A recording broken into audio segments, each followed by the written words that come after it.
Hi everybody, the One Metha here, and thank you for once again joining me on my journey as I go through my favorites list on fanfiction.net. I've been doing this for over a year now, as you know, so I'm rereading all the stories on my favorites list of my fanfiction.net account. Oh my god, sorry. Which had over 1,200 stories at the start. I've gone through about a third of them now, and I'm rereading them sorted by publication date, so still in 2010 right now, and just seeing if they reevaluate them to see if they still deserve to stay on my list or not. So let's dive in with Pactio Quindecim, I think that's how it's pronounced, by Meinos Kaen. Again, I'm not sure how it's pronounced. So this one, it's the one we're starting off with, is Naruto Negima XOver, where Naruto meets Neji. So this starts during Naruto's 3-year training trip, and Neji is like, for some reason, right before he goes to the campus, stops by a town that Naruto's at, and Naruto tries to prank him, and they accidentally form a Pactio with neither of them knowing what's going on. He's just like, maybe you should come with me just in case some magical bullshit happens. And so he just gets dragged to Mahora to deal with the insanity of the actual class. As one of the things that I've seen from most of the Negima fics that I have on my list is that the scenario itself is just fun, and it's pretty easy, I feel, for authors to, or maybe it's not, maybe I'm just getting lucky with finding good authors, but I think almost to a one, all of the Negima fics on here at least get the bizarreness and rampant energy of Class 2A down pretty well. So their antics are always entertaining, and it's pretty fine. This one focuses mainly on Naruto, with all Neji's side antics basically getting explained in summaries, and we get a lot of Naruto accidentally charming most of the girls in the class. But the main issue here with a lot of these stories is that it's incomplete, and this doesn't even get to the interesting magic fights. Like, it doesn't even get to Kyoto. So nothing super special is here, and it's a good start, but it doesn't get anywhere to be interesting enough on its own, so it's not going to stay on my list.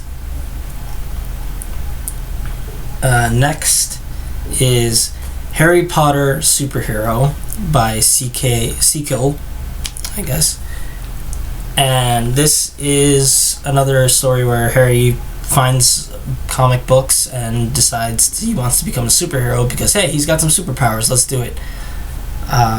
So this is similar to the plot is similar to a story that I read rather recently. I think it was either in the last video or the video before this, called A Gritty Reboot. And this story is also focused on Harry trying to be a superhero, and the story itself takes place all before he gets to Hogwarts. However, unlike the other story, this one, let me just change this right here. This one's not a one-shot, it's a multi-chapter story, and it only stops before Hogwarts because it's unfinished. Another difference is that it's not a comedy, it's more of a serious take. Granted, it's still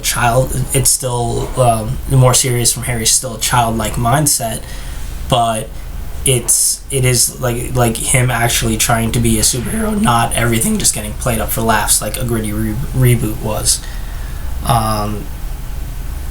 And the problem with this lack of comedy is that because that's not there to let the quality or stuff get a bump, the story becomes more important, and that's hampered because the story itself is incomplete. And we get a lot of time spent building up Harry's powers, where he's basically a magical god in terms of abilities, if not raw power. Like, he just does a whole bunch of shit that's really crazy, at least in terms of what we see in the canon books. But it ends before we actually get to see him interact with the wizarding world, where he would probably just start wrecking shit, or at least throw a very big stone into that little pond. So it basically ends up being the same problem as the last story, where it's a good start. Granted, there's more here than the previous story was, but it's still just a good start that has some really interesting ideas and stuff, that implications that would have been good, but the story ends before we get a chance to see it happen. So this is also going to fall off my list.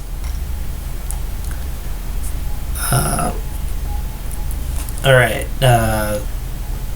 next up down the line is another Harry Potter fic, but this one is a crossover with Death Note.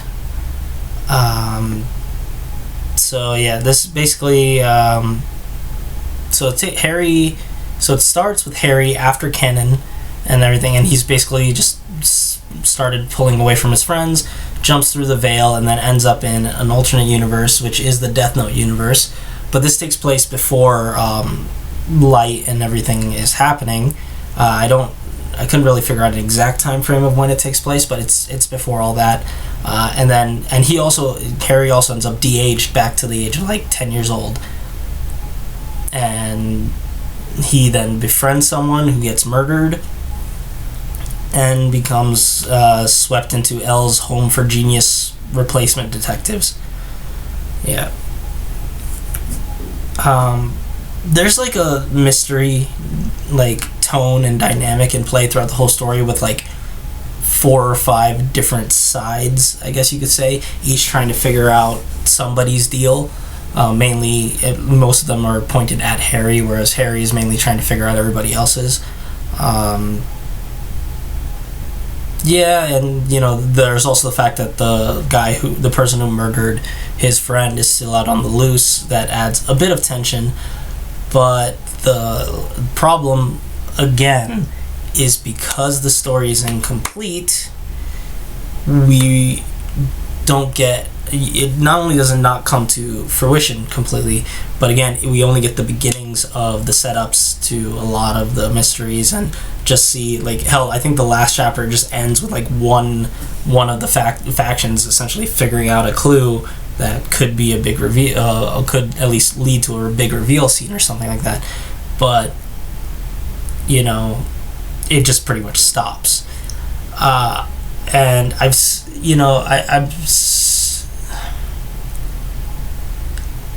feel like, especially with the fact that I've just had 3 of these in a row, I feel like I have to point out why some of these stories are on my list.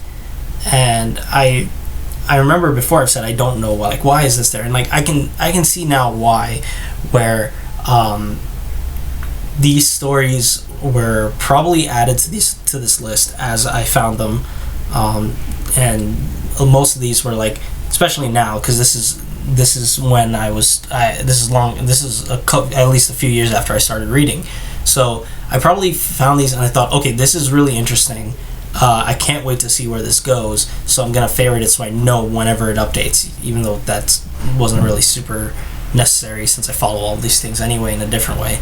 But I did this because I saw interesting potential at the time, and I kept them there, and I never culled it because I didn't really do any cleanup. But now that it's been so long, and this story hasn't updated in 6 years, now it has to be looked at from a new perspective of what's left. And what's left is, again, something that I think is interesting and could have progressed to something really amazing, but it doesn't finish any arcs to give you a satisfying emotional conclusion, and as such just leaves you feeling frustrated, and it's going to fall off my list. Now for a little bit of a change of pace with Haruhi Suzumiya fic with Kyon Big Damn Hero by Durandal. This is another Haruhi fic by Durandal. He did a lot of these, and I've had a lot of them on my list. This one's very, very much action oriented and with a whole bunch of like cliches and anime tropes there. I freaking love this story. It's so much fun in that it goes full on into embracing the ridiculousness and just the craziness that can happen if you go into the deep end of the Haruhi characters. Whereas like the actual animes were about like basically pushing all this stuff to the side so that he could just it could be dealt with and left in a normality. This dives into it, and so we get to see everything explode in ridiculousness. I love it a lot. The humor is super funny. Like a lot of humor is built into it. The characters and stuff are really fun. It structure wise, it follows like a plot of an anime, so even the chapters themselves have like anime arcs to them, which helps because again, like this is not complete, but the fact that there are arcs and those arcs are concluded and give not a it meets the whole thing where it's like there's some satisfaction, maybe not complete satisfaction, but each of these there's a lot of mini stories that get satisfied in the global story still gets built up and interesting. It doesn't suffer the fate where a lot of Harry Potter fics, for instance, end up where instead of making each year feel really like interesting in its own right, they just sacrifice that for the larger overarching plot of defeating Voldemort over the years. And since a lot of those Harry Potter stories end up feeling unfinished because each of the years is not satisfying by itself, it makes the story itself unsatisfying. This does not fall into that point, and like I said, a lot of basically all the characters get a lot of growth given to them, even some characters that most people don't even bother with. I super like this story, and the relationships are all interesting. It's really great. So it's gonna stay on my list. I actually have a post note to this. So I knew that this author had posted this story on somewhere else, and it's actually got a couple more. It's got like almost 20 more chapters on that other site. So which is his actual site. So I went to find it, and I looked the link here, but this time I actually explored that site, and I just found out that he died a while back, and that hit hard because I've been, especially like hell, one of his stories was I think in my last video, and I was praising this author, and I didn't even know this had happened. So yeah, rest in peace, man. And I will be leaving a link to his full website in the description, as well as the stories here. So yeah, that's a bummer, but yeah, you were a great author, and I basically loved all your stories. So yeah, shit. All right, let's go on to the next story.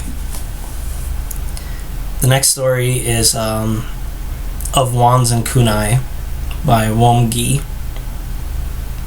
And oh man, again, like Harry Potter as a kid, the one difference is this time, instead of finding comics or normal comics and like superheroes, he somehow ends up with a bunch of Naruto manga and decides that he has chakra and becomes like a Naruto ninja, which then attracts the attention of the actual ninjas in the wizarding world and stuff like that.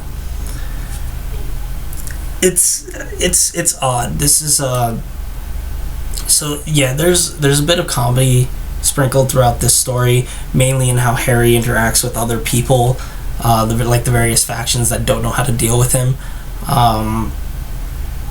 But again, the problem with this story is that once again it's incomplete, and this one, like it does get past his childhood years. It gets to a little bit after his first year. But again, like literally just what I was saying in the last bit, where it's like, whereas like the books could be each taken as their own stories with an overarching plot happening, so they feel like they're arcs. This one basically just feels like a prologue rather than a full arc on its own.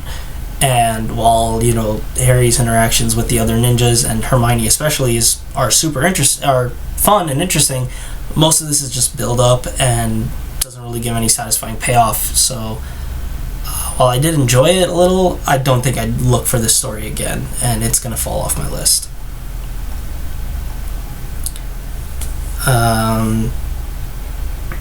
Oh wow.